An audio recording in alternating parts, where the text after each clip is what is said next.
Maps and Bags Paris. Başlıyoruz.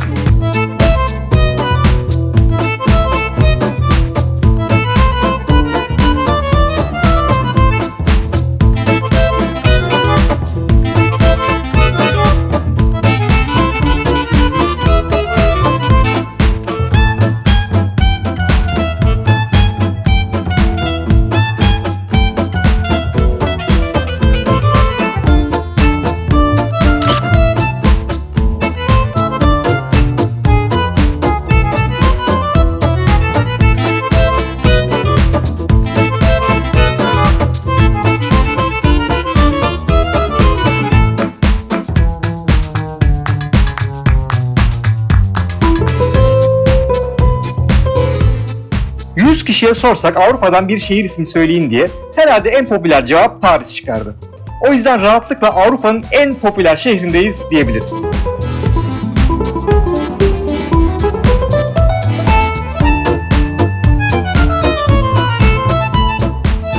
Şu an izlemeye başladığınız Paris gezi rehberimizi hazırlamak için bu şehri arrondisman gezdik. Şimdi arrondisman da ne diyeceksiniz haklı olarak? Paris'i bu şekilde mahallelere bölmüşler ki buna Fransızca'da arrondisman deniyor. İyi ki de bölmüşler bu arada çünkü Paris'te görülecek o kadar çok yer var ki bu şekilde bir gruplama işi biraz kolaylaştırıyor.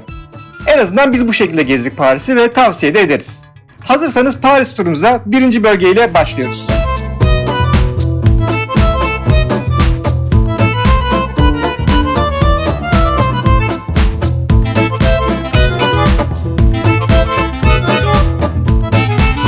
Paris gezimize Paris 1. bölgeyle başlıyoruz ve bu bölgenin başrolcüsü tabii ki Louvre Müzesi.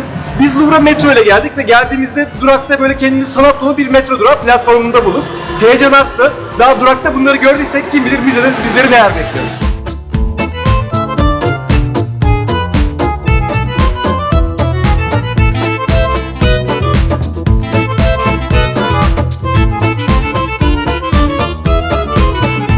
Louvre Müzesi uzak ara dünyanın en meşhur ve aynı zamanda en çok ziyaret edilen müzesi. Ve burası inanılmaz büyük bir müze. İçeride tam 35.000 tane eser var. Dolayısıyla buraya mutlaka çalışarak gelmeniz gerekiyor.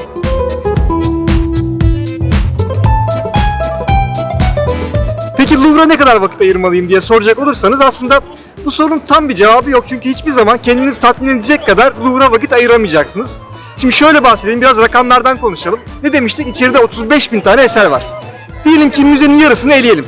Hiç müzenin yarısını görmeyelim. İşte ortalama 20.000 tane eser göreceğiz diyelim ve her birine sadece 1 dakika vakit ayırdığımızı düşünürsek 20.000 dakika ediyor. Müze günde 9 saat açık.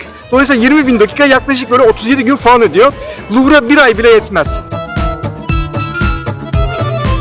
Dolayısıyla bizim tavsiyemiz ne olur? Biletinizi olabildiğince erken saate alın. Zaten günün büyük bir çoğunluğunu burada Louvre Müzesi'nde geçireceksiniz.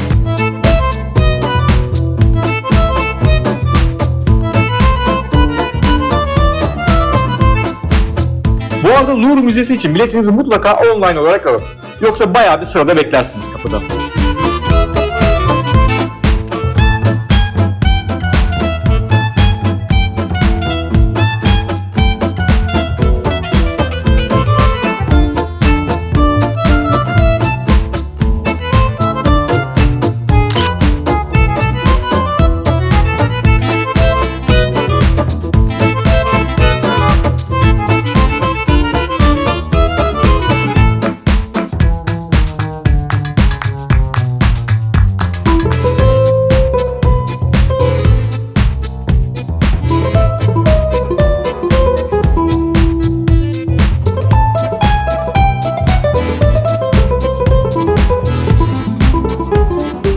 Louvre Müzesi öyle gez gez bitirebileceğiniz bir yer değil.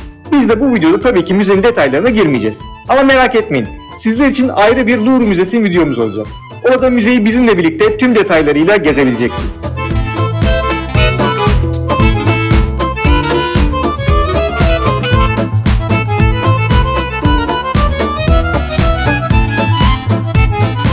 Paris 1. bölgede görülmesi gereken bir diğer yer ise Jardin de Tuileries, yani Tuileries bahçeleri. Burası zaten hemen Louvre Müzesi'nin az ilerisinde yer alıyor. Paris'te şehir merkezinde daha birçok park bahçe göreceğiz ama park bahçe turlarımıza burasıyla başlamış olalım.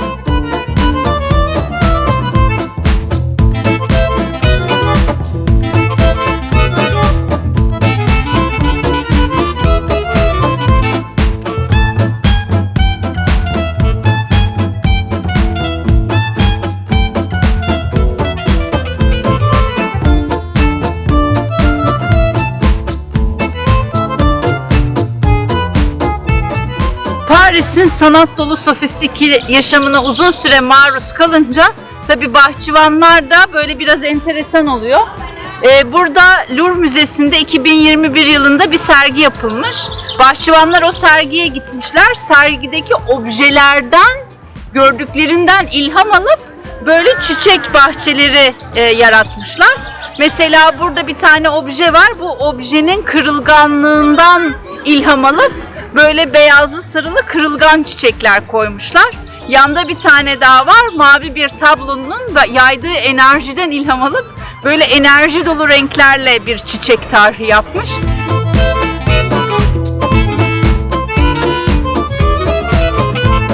Enteresan, bizim de yazlıkta bahçıvan var Koray. O hiç böyle şeyler yapmıyor. Hani yenge işte böyle bir şey gördüm Louvre'da, buradan da size şöyle bir şey tasarladım diye bir şey yok ama olacak ya Koray, yaparsın yani.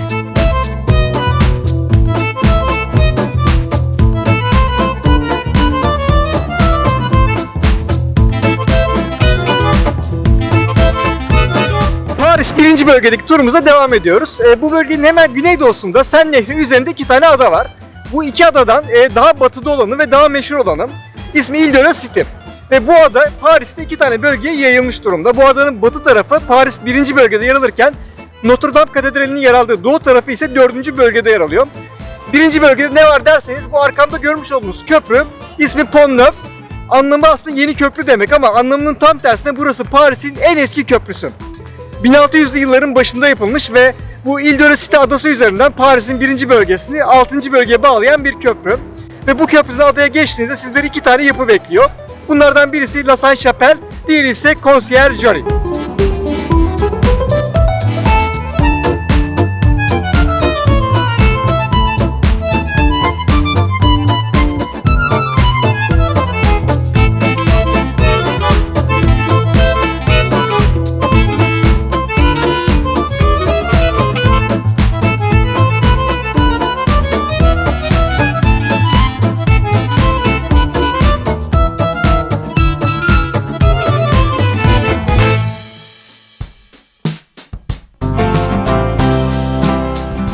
Bir dakika. 2. arrondismanı atladınız diyebilir dikkatli izleyiciler. Aslında atlamadık. Sadece bu bölgede sizlere önerebileceğimiz bir şey yok. O yüzden 3 ve 4. bölgelerle devam ediyoruz. Burası bizim Paris'te en sevdiğimiz ve aynı zamanda konaklamamızda yaptığımız Le Marais mahallesinin bulunduğu bölge ve bu mahalle hem 3. hem de 4. bölgeleri kapsadığı için bu iki bölgeyi birlikte anlatmak istedik. Ama hazır Ile de la Cité adasında kaldığımız için Le Mares'e geçmeden önce bu adadan devam edelim. Zira bu adada Paris'in en önemli değerlerinden biri olan Notre Dame Katedrali yer alıyor.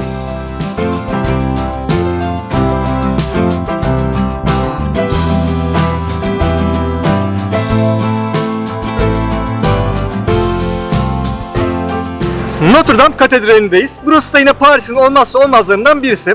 Fransız gotik sanatının en ünlü eseri. Hatta dünyanın en meşhur katedrali diyebiliriz buraya. Yaklaşık 12 milyon insanın burayı her sene ziyaret ettiğini düşünürsek çok da yanlış bir varsayım olmayacaktır.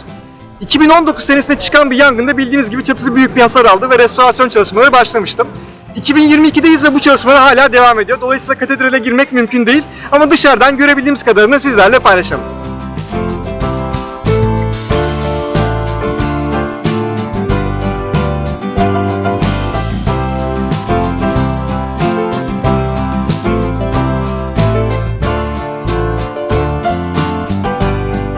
Burası 19. yüzyılda aslında oldukça bakımsız bir hale gelmiş. Böyle yavaş yavaş gözden çıkmaya başlamış.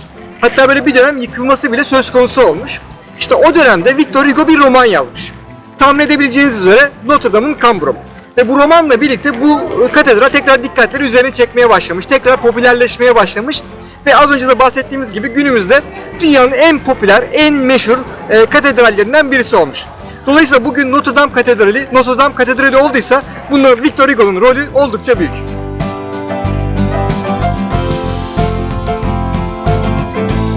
Bu arada Notre Dame Katedrali, Napolyon Bonaparte'ın taç giyme törenine de ev sahipliği yapmış bir yer. Hatta bu törenin resmedildiği bir tabloyu Louvre Müzesi'nde bulabilirsiniz.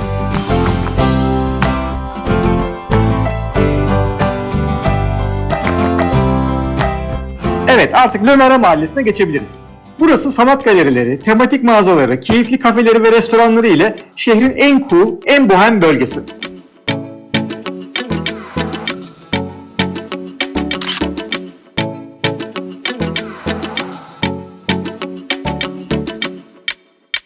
Le Marais özellikle hafta sonu gezmek isterseniz biraz kalabalık olacaktır. Şimdiden söyleyelim. Malum tüm Parisliler hafta sonu burada diyebiliriz.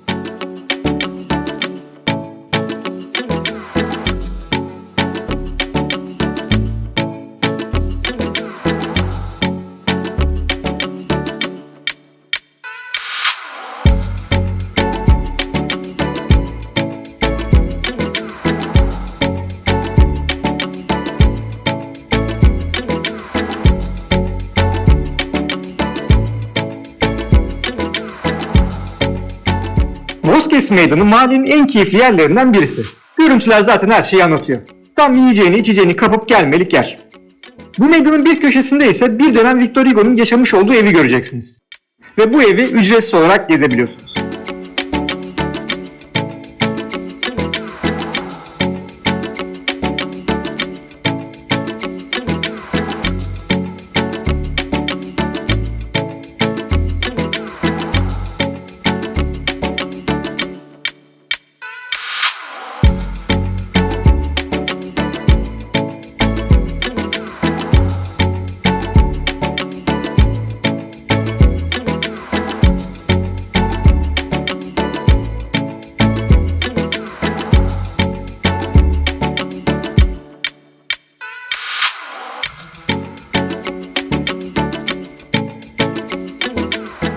Gittiğimiz şehirlerde bildiğiniz gibi yeme içme pazarlarına mutlaka gidiyoruz.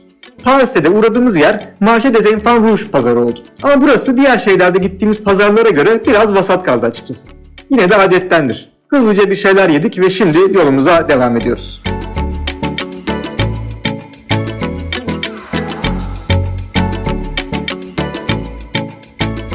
Paris 4. bölge çok önemli bir müzeye de ev sahipliği yapıyor. Paris'in genel mimarisine aykırı yapısıyla dikkatleri kolayca üzerine çeken Modern Sanat Müzesi Pompidou'dan bahsediyoruz tabii ki. Biz bu seyahatimizde bütçemizi başka müzelere ayırdığımız için burayı es geçiyoruz ama ilgililerin mutlaka notlarında bulursun.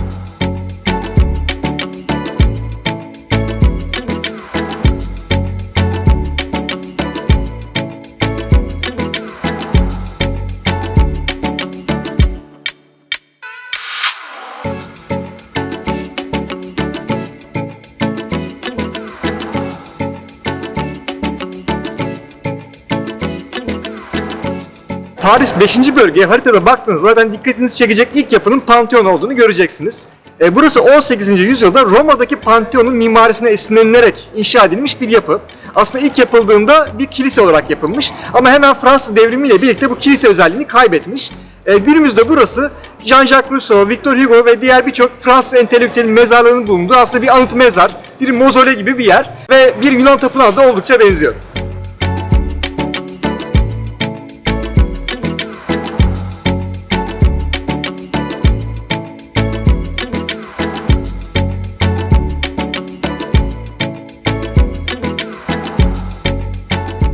Latin Mahallesi olarak da bilinen Paris 5. bölge çok güzel dar sokaklara ve sevimli küçük meydanlara da sahip. Şimdi biraz bu bölgede turlama zamanı.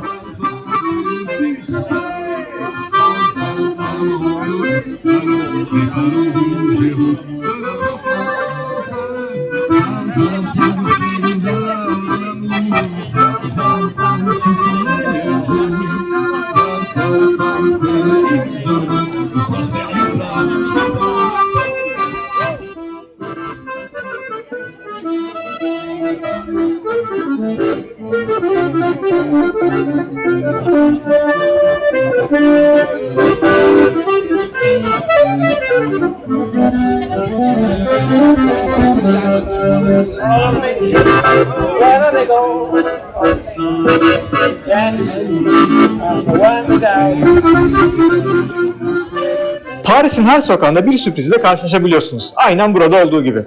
Burası bizim için güzel bir mola noktası oldu ama yola devam. Şimdi Paris'teki favori parkımıza gidiyoruz.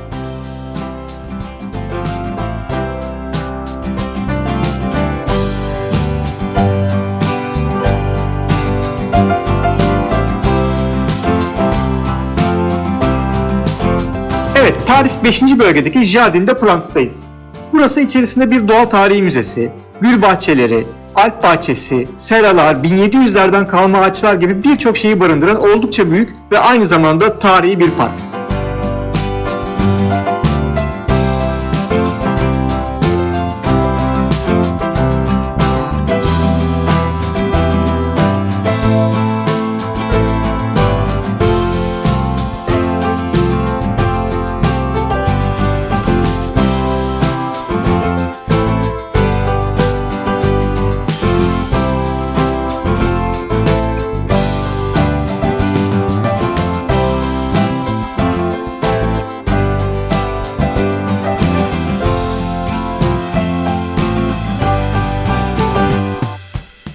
Paris 5. bölgede sizlerle paylaşmak istediğimiz son bir yer daha var.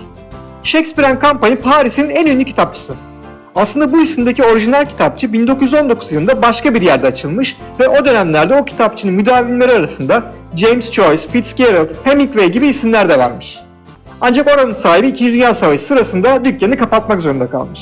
Şu anki konumundaki bu kitapçıyı açan kişi ise o eski yerin anısını yaşatmak adına buraya da aynı ismi vermiş.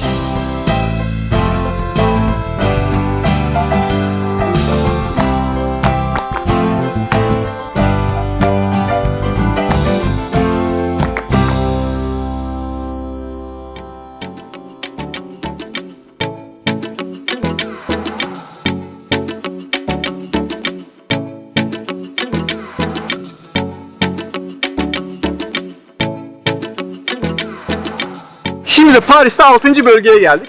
Şu ana kadar Paris'in parklarından, bahçelerinden size birkaç kere bahsetmiştik. Burada bu bölgede de sizlerle paylaşabileceğimiz bir park var. Şu anda Lüksemburg bahçelerindeyiz. Burası da yine şehir merkezindeki büyük parklardan birisi. Buranın içerisinde 100'ün üzerinde böyle çeşme, heykel, anıt göreceksiniz. Parkın tam ortasında bir havuz var. Ve hemen arkamda gördüğünüz bina 16. yüzyılda yapılmış ve bir dönem hapishane olarak kullanılmış Lüksemburg Sarayı da burada sizleri bekliyor.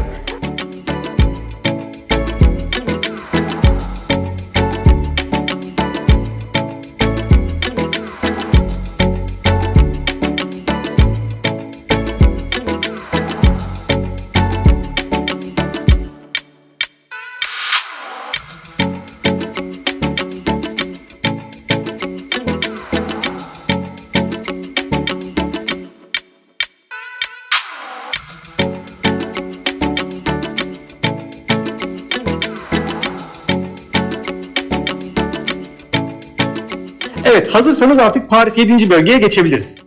Veya şöyle sorayım. Eyfel Kulesi'ne hazır mıyız?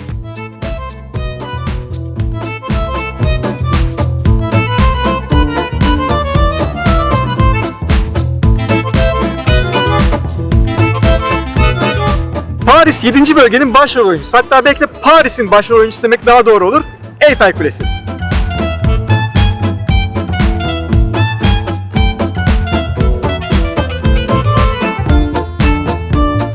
Eyfel Kulesi 1889 yılında Dünya Expo Fuarı için yapılmış bir kule ve isminin mimarı olan Gustav Eyfel'den almakta.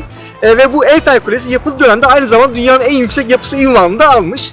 Ve bildiğiniz gibi ilk yapıldığı dönemlerde aslında Parisliler tarafından çok beğenilmemiş. Hatta çirkin bulunmuş, işte şehir silüetini bozduğu düşünülmüş. Ki zaten bu kule o dönemde işte Expo Fuarı için sadece 20 yıllığına yapılmış bir kuleymiş. 20 sene sonra kaldırılması planlanıyormuş. Ama sonra da fark etmişler ki bu kulenin üzerine yerleştirdikleri vericilerle okyanus aşırı iletişimin mümkün olduğunu görmüşler ve dolayısıyla kulenin kalmasına karar vermişler. Hatta günümüzde bile Eyfel Kulesi'nin üzerinde bir verici istasyonu yer alıyor.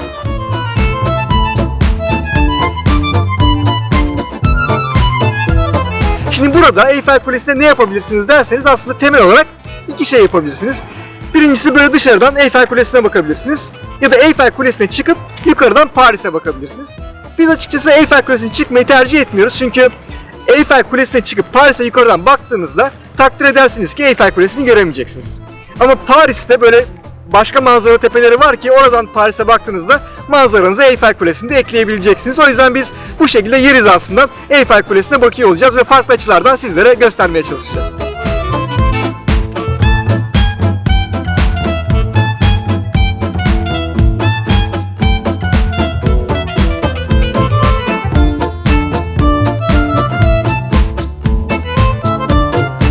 Eyfel Kulesi daha yapımına başlanmadan itirazlara konu olmuş bir yapı. Özellikle dönemin aydınları, yazarları burayı yoğun bir protesto bombardımanına tutmuşlar. Burayı trajik bir sokak lambasına benzetenler, devasa bir fabrika bacısı diye küçük görenler, hatta ve hatta bitmemiş bir jimnastik aletinin sopasına benzetenler olmuş. Mahallenin sakinleri Gustav Eyfel'i mahkemeye bile vermişler. Bu protesto yağmurunda büyük rol oynayanlardan birisi de kısa öykü yazarı Guy de Maupassant. Yazılarında çok yoğun bir şekilde Eyfel'i protesto etmiş, projesini beğenmediğini ifade etmiş. Fakat gelin görün ki Eyfel Kulesi yapıldıktan sonra da buranın önde gelen müdavimlerinden olmuş.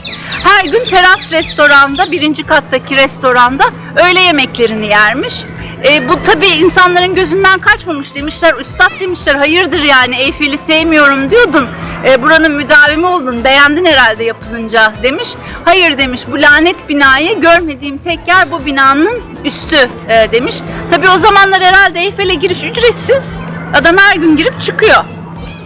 Biz anca uzaktan bakıyoruz. Gerçekten çirkin bir yapı yalnız. İnsanların kızdığı kadar var. Paslı maslı. Ben de işte 19. yüzyılda kalmış örümcek kafalı Selen.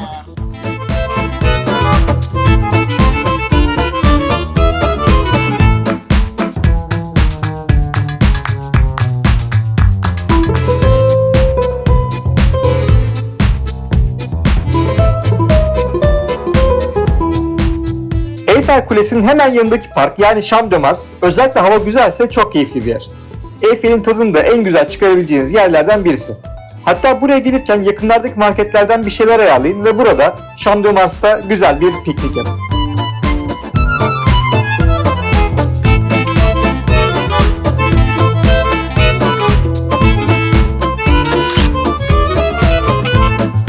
Evet, karınlar doyduysa artık şu fotoğraf mevzusuna da girebiliriz. En güzel Eyfel fotoğraflarını nerelerden çekebilirsiniz, size onlardan da bahsedelim. Öncelikle bu Champ de Mars ve çevredeki diğer parklar Eyfel Kulesi'ni tam cepheden gördüğü için sizlere çok güzel fotoğraflar verecektir.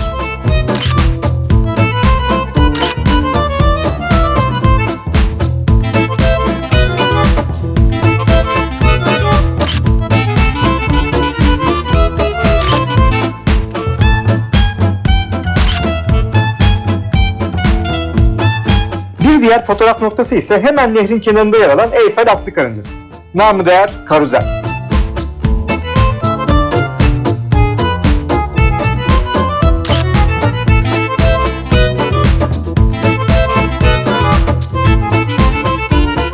En güzel Eyfel fotoğrafları için şimdi de kulenin olduğu bölgede nehrin hemen karşı tarafında yer alan Trocadero Parkı'na geldik.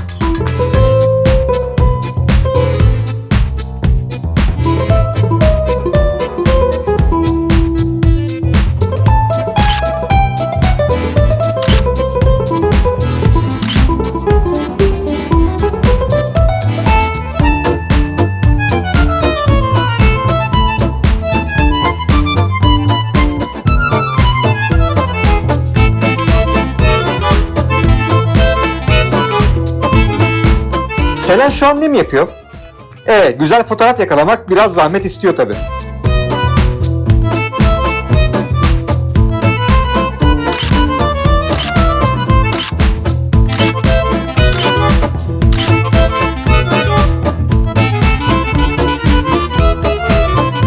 Sen Nehri üzerindeki birçok köprüden de yine güzel Eyfel Kulesi kareleri yakalamanız mümkün. Aynı şekilde Sen Nehri üzerinde yapacağınız bir tekne turuyla da çok farklı açılardan kulenin fotoğraflarını çekebilirsiniz. Tekne turuna videonun ilerleyen dakikalarında ayrıca geleceğiz zaten ama hazır bahsetmişken size şöyle ufak bir teaser da verelim.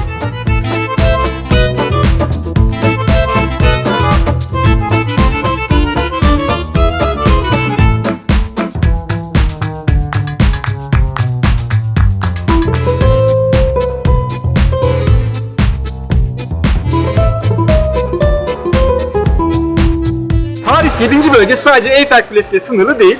Burası aynı zamanda ziyaret edebileceğiniz birçok müzeyi de barındıran bir bölge. Burada size birkaç müzeden bahsedeceğiz ama ilk önce Orsay Müzesi ile başlayalım. Bildiğiniz gibi bu Paris seyahatimizde daha önce Louvre Müzesi'ne gitmiştik. Bu seyahatimize bir müze daha eklemek istedik ve bunun için Orsay Müzesi'ne gelmeye karar verdik.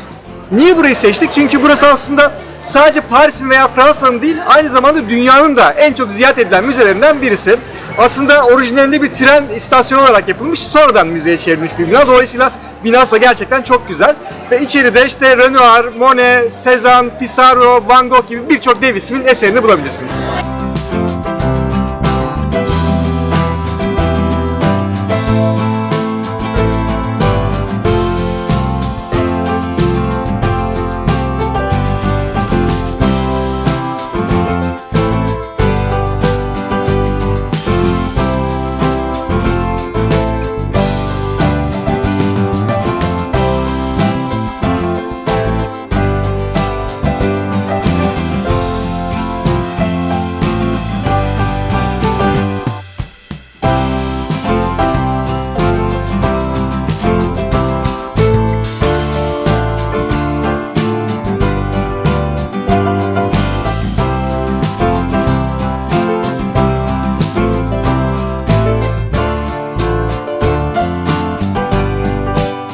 Orsay Müzesi de Louvre'da olduğu gibi müzenin hakkını vermek için bayağı bir vakte ihtiyacınız olan yerlerden birisi. Ve yine mutlaka çalışılarak gelinmeli. Buraya gelmeden önce özellikle görmek istediğiniz eserleri belirlerseniz müzenin krokisinde onları işaretler ve atlamazsınız.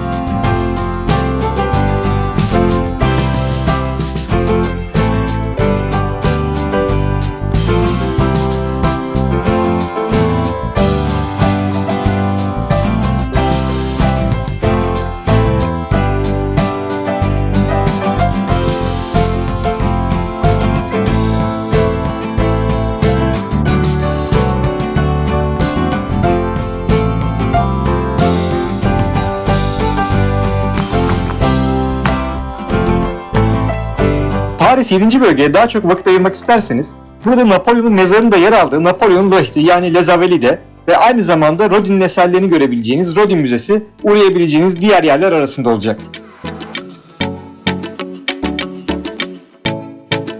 Paris 8. bölgenin en sembolik yeri tabii ki Şanzelize Bulvarı. Burası yaklaşık 2 kilometre uzunluğunda ve oldukça geniş bir bulvar.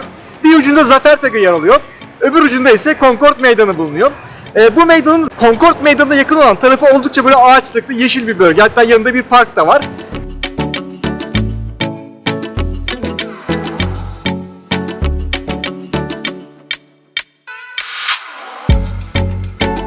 Bulvar boyunca Zafer Takı'na doğru devam ettiğinizde ise bu ağaçlara böyle orta lüks diyebileceğimiz mağazalar, butikler ve restoranlar ekleniyor. Ne de olsa burası Paris'in olmazsa olmazlarından birisi. Maps and Becks Paris, Şanzelize'den devam ediyor.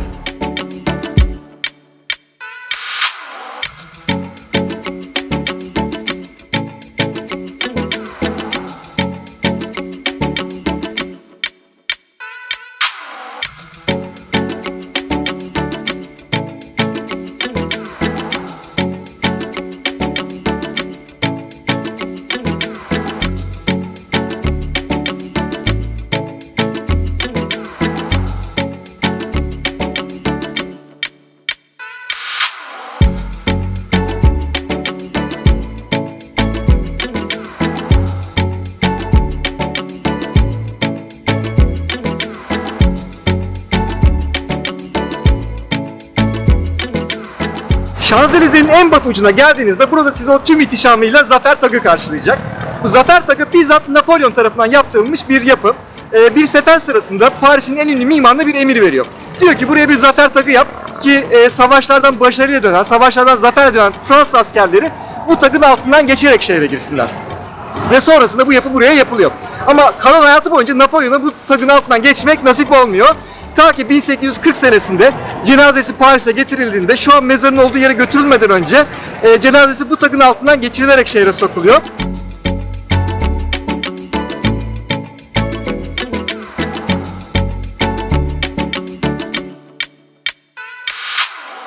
Bu arada isterseniz bu Zafer Takı'nın üzerine çıkıp çevreye yukarıdan da bakabiliyorsunuz. Ama böyle bir şey için kişi başı 13 lira vermek bize biraz pahalı geldi. O yüzden çok da ilgilenmedik açıkçası.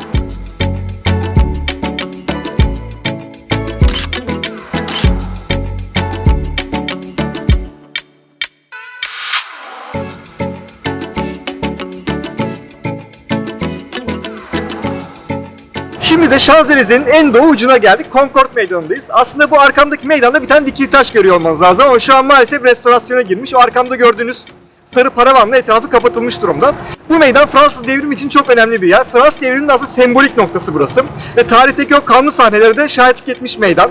Fransız devrimi sırasında Kral 16. Louis ve çevresindeki o 2000 kişinin giyotinle idam edildiği meydan bu meydan.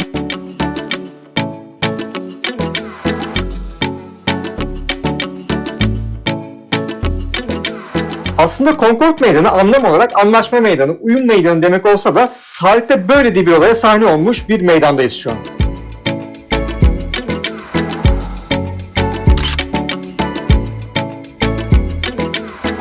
Paris 8. bölgede sizlerle paylaşacağımız bir diğer nokta ise Özgürlük Alevi Anıtı. Bu eser New York'taki Özgürlük heykelinin elindeki meşalenin birebir boyuttaki bir replikası aslında ve 1987 yılında yapılmış. Ama buranın asıl meşhur olması tam 10 sene sonra olmuş. 1997 yılında Prenses Diana tam da bu meşalenin altındaki tünelde bir kazada hayatını kaybedince burası Diana için bir anıt heykel haline gelmiş. Hatta bu meydana da Diana'nın adı verilmiş.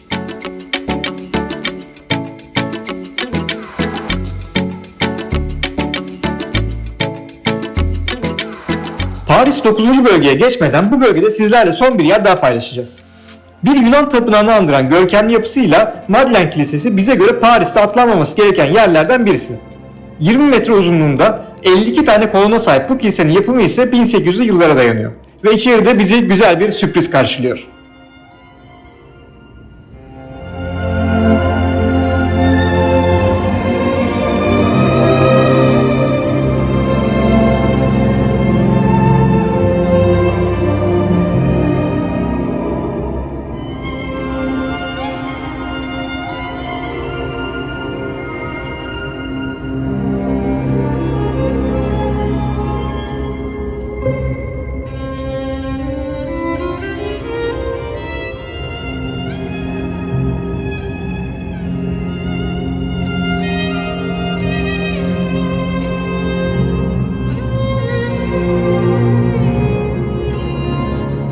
Bu kilise aynı zamanda Paris'teki en güzel kilise orklarından da birine sahip. Hatta belki de gördüğümüz en güzel orklardan birisi olabilir.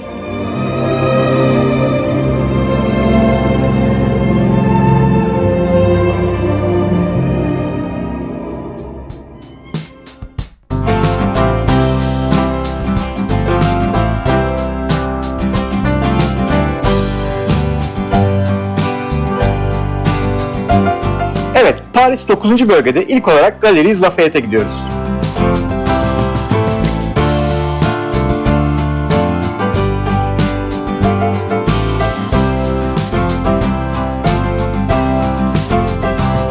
Dünyanın birçok yerinde şubeleri olan ve AVM'lerin atası sayılan Galeries Lafayette'in bu şubesine gelmek için alışveriş tutkunu olmanıza gerek yok.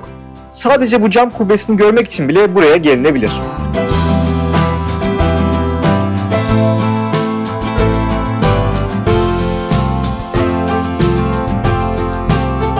Burası ile ilgili sizlere bir de bonus verelim. Bu binanın terasına çıktığınızda sizi müthiş bir manzara karşılayacak. Hem de buraya çıkmak ücretsiz.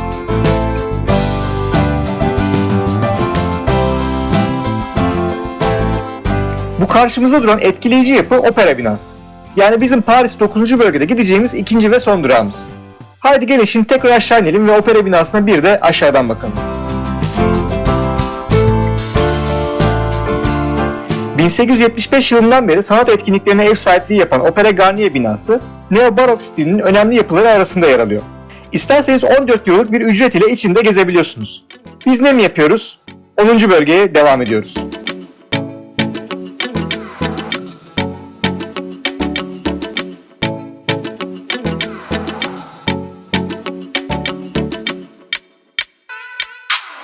Venedik, Amsterdam gibi bir kanallar şehri olmasa da Paris'in de bir kanalı var. Tam da bir adet kanalı var. Kanal San Martin. Burası aslında yapay bir kanal. 19. yüzyılda Napolyon'un emriyle Sen Nehri üzerindeki deniz ticareti trafiğini azaltmak üzere yaptırılmış. Tabi sonrasında demiryolu ticareti, deniz ticaretinin pabucunu dama atınca Parisliler burayı keyif için ele geçirmişler. Burası şu an Parislilerin akşamüstü yürüyüş yapmak, bisiklete binmek ya da civardaki barlarda, restoranlarda bir şeyler yiyip içebilecekleri bir keyif noktası haline gelmiş.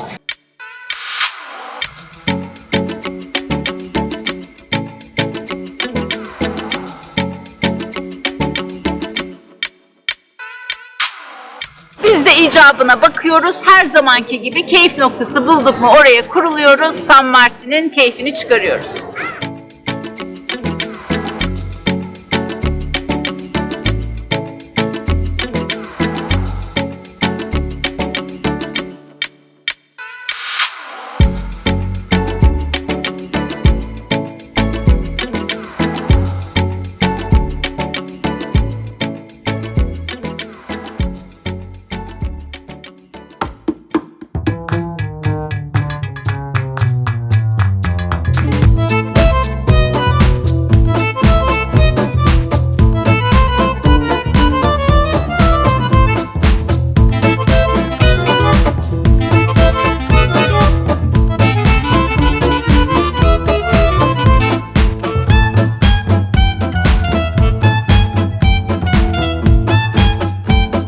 Paris'in 18. bölgesinde Montmartre'dayız bugün.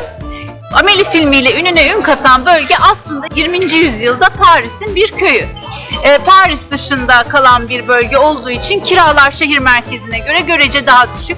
Paris'e yeni gelenler, sanatçılar, kankan dansçıları kiraların uygunluğundan dolayı bu bölgeye yerleşmişler.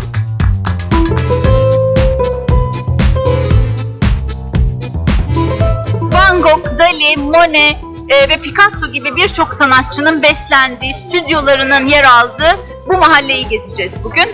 Tabii bugünlerde artık burası öyle alternatif bir mahalle değil. Stüdyo dairelerin ücretlerinin 350 bin eurolardan başladığı son derece şık bir çekim merkezi. Fakat hala tarihi bir dokuya sahip. Biz de bugün bu tarihi dokunun tadına varmak için keyifli aheste Montmartre sokaklarının tadını çıkaracağız. Montmartre günümüzde Sanatçılar Tepesi olarak da biliniyor. Şu an bulunduğumuz Tertre Meydanı ise Montmartre'ın merkezi denebilecek ve sokak ressamları ile dolu oldukça keyifli bir meydan. Turunuza buradan başlayabilirsiniz.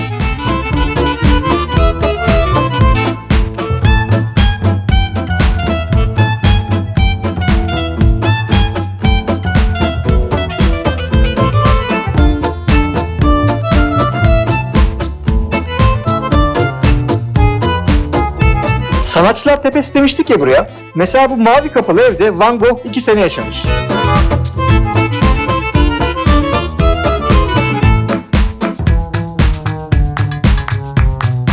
Bu küçük meydandaki 13 numaralı bu binada ise bir dönem Picasso kalmış ve burayı stüdyosu olarak kullanmış.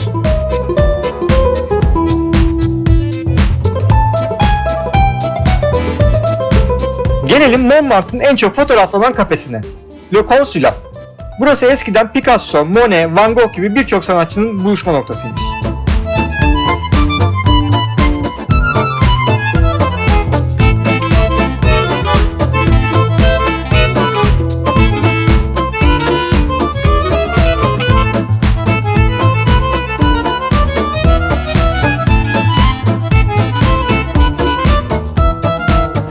Amélie filmini biliyorsunuzdur. Bilenler zaten bu kafeyi hatırladı bile. Şu an Amélie'nin o filmde çalıştığı kafedeyiz. Montmartre'ın her sokağında bir sürpriz saklı gerçekten.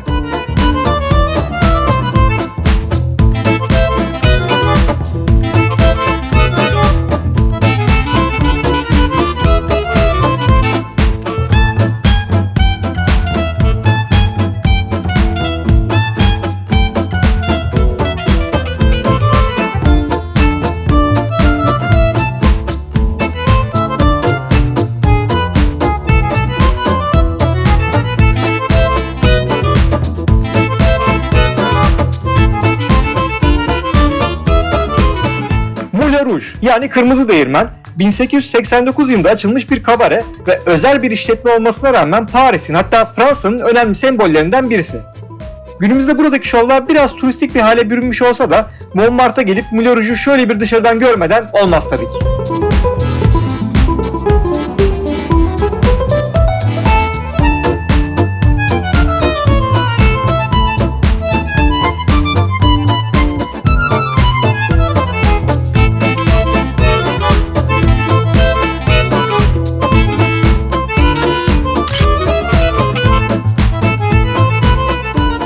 Montmartre'ın sosyal yaşamı birçok sanat eserine de konu olmuş durumda. Örneğin şu an önünde bulunduğumuz Le Moulin de la Galette isimli restoranda geçen, dans eden, bir şeyler yiyen, sohbet eden mutlu insanların resmedildiği ve Orsay Müzesi'nde görebileceğiniz Renoir'ın bu tablosu bunlardan sadece bir tanesi.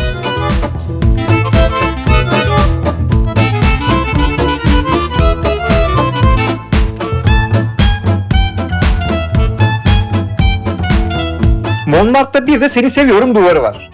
Bu ifadenin 300'ün üzerinde dilde çevirisinin yer aldığı bu duvarda bizce görülmeye değer.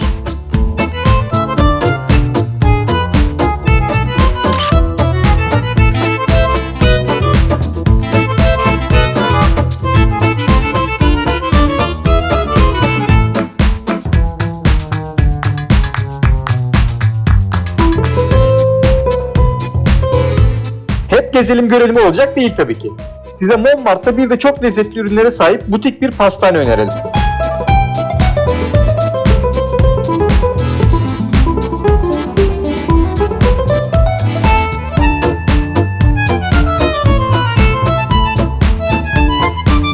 Biz gözümüze kestirdiğimiz birkaç pastayı paket yaptırıp Paris 18. bölgedeki en ikonik yere gidiyoruz.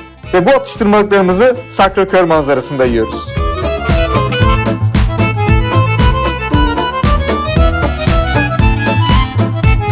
Şimdi de Montmartre bölgesinin en meşhur yeri Sacré-Cœur Bazilikası'ndayız.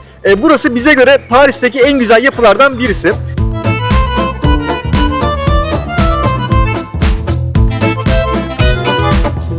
Kullanılan taşların özelliğinden dolayı dışarıdan bakıldığında böyle bembeyaz bir görüntüye sahip. İçine girdiğinizde ise tam tersine rengarenk bir yapı.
Sacré-Cœur Montmartre'da mahallenin tepesinde yer alıyor ve dolayısıyla burada oldukça geniş bir Paris manzarası da sizleri bekliyor.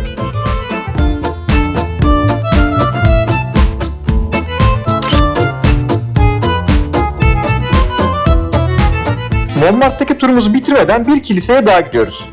12. yüzyıldan kalma Saint-Pierre de Montmartre aslında Paris'in en eski kiliselerinden birisi. Ama tabi Sacré-Cœur'ün yakında olunca günümüzde biraz onun gölgesinde kalmış haliyle. Yine de Montmartre için bu kilisede mutlaka listenizde bulunsun.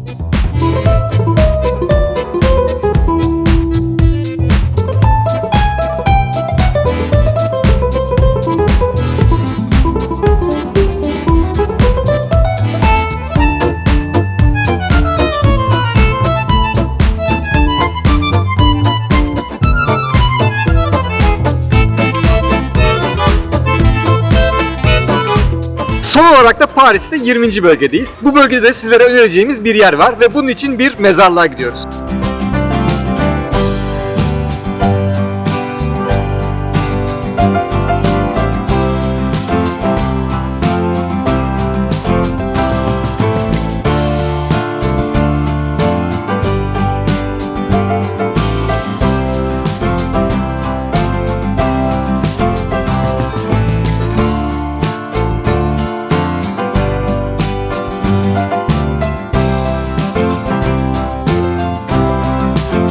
Şimdi ne güzel Paris'e geziyorduk. Durup dururken niye mezarlığa geldik diyebilirsiniz ama burası öyle çok bildiğiniz mezarlıklardan değil. Peki bu mezarlık niye bu kadar meşhur?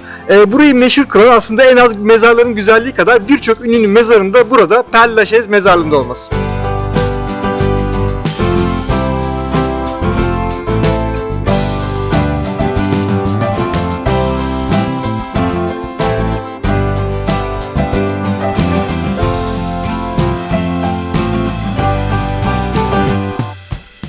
Sadece Balzac, Ahmet Kaya ve mezarı öpücüklerle dolu Oscar Wilde değil, Père Lachaise mezarlığında daha birçok ünlünün mezarı var.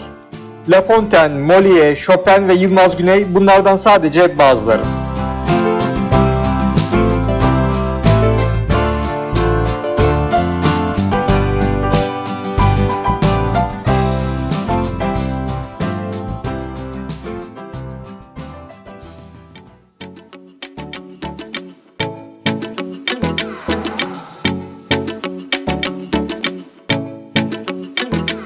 Paris'i arrondisman gezdik ve tavsiyelerimizi sizinle paylaştık. Ama bu bölgelerden bağımsız olarak Paris'e can veren ve şehri ortadan ikiye bölen Seine Nehri'nden de bahsetmeden olmaz. Seine Nehri'nde ne yapabiliriz derseniz, dört dörtlük bir Paris turunda mutlaka olması gereken 2 tane önerimiz olacak.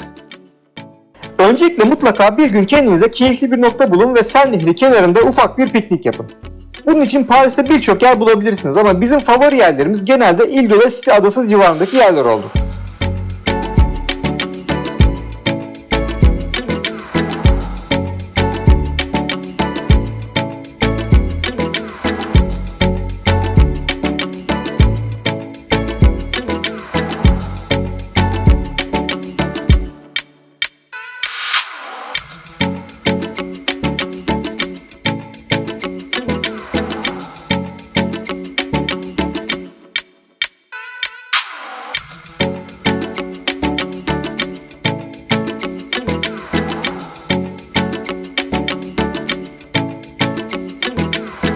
Sen Nehri'nin keyfini çıkarmanın bir diğer yolu da tabii ki tekne turları. Gelin şimdi hep birlikte Sen Nehri'ni turlayalım.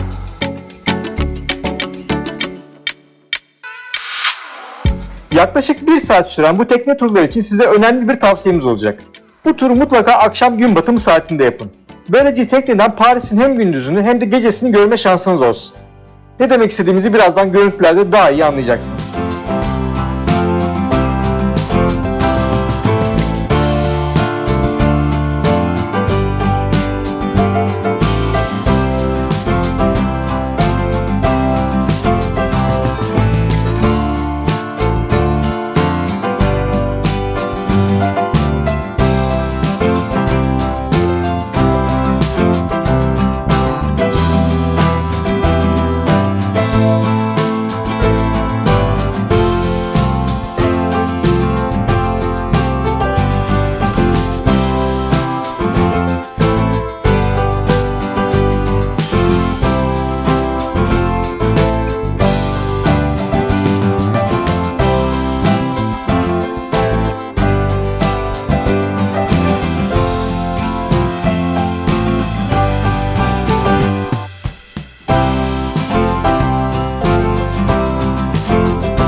Evet, tekne turumuzun sonlarına yaklaşırken şimdi hazırsanız Eyfel Kulesi'ne bir de gece bakalım.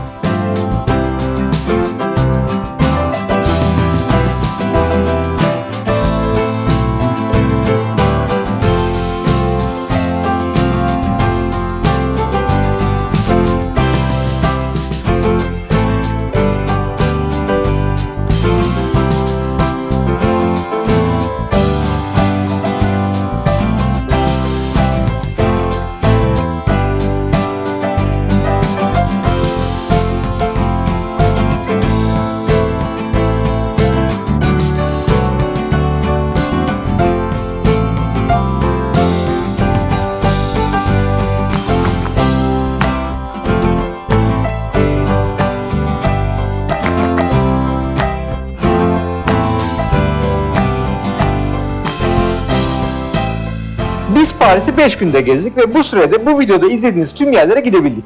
Ama hala aklımızda bu seyahatte gidemediğimiz Versailles Sarayı gibi birkaç yer daha kaldı. O yüzden bize göre eğer vaktiniz de varsa Paris tam bir hafta ayırabileceğiniz bir şehir. Videonun başında Paris için Avrupa'nın en popüler şehri demiştik. Bunun da hakkını verdi zaten. Biz Paris'e Mart ayında geldik, ona rağmen her yer çok kalabalıktı. Bu şehir kim bilir yazın nasıl oluyordur. O yüzden her yerde, her müzede sıra beklemeye hazırlıklı olun.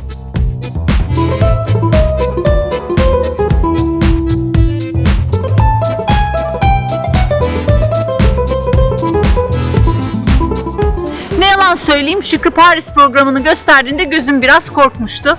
Bu kadar sürede biz bu listeyi nasıl tamamlayacağız demiştim. Ama sizinle beraber Paris'i karış karış gezdik. En görülesi yerleri bir videoda toparlamayı başardık. Umarız bu video sizler için güzel bir Paris rehberi olmuştur. Bir sonraki keşifte, bir sonraki macerada görüşmek üzere. Görüşmek üzere.